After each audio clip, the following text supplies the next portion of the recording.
So the next thing we would like to prove is that the universal operator is commutative. And this means that if you have two universals beside one another, you can swap them around and it's going to give you the exact same logical statement. And so here we start with for all x, for all y, p of x of y holds. But we could swap the two universals around and say for all y, for all x, p of x, y holds.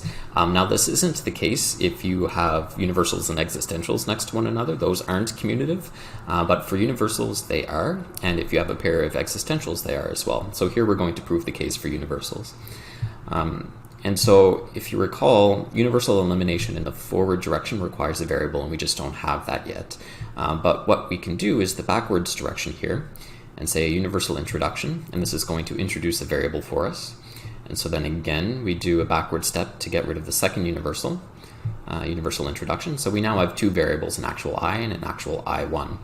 And so the key thing to do now in the forward step when we want to start to peel off those universal operators in front of the premise is to make sure that the x and the y sort of line up. And so if we look down here in line 4, we're trying to prove p I1 and I. And so if we look up in the top, x here is in the first slot of that predicate p. And so the first universal that we're going to try and take off the front needs to match.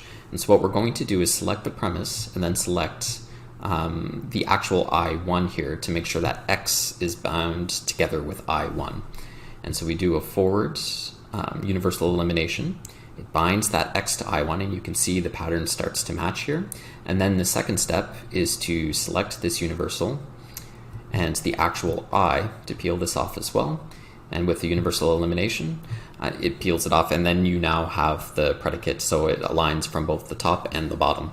And so the existential commutative property would be very similar, except instead of starting from the conclusion at the bottom and working backwards, you would start with the existential at the top and work forwards. But that completes the proof for the commutativity property of the universal quantifier.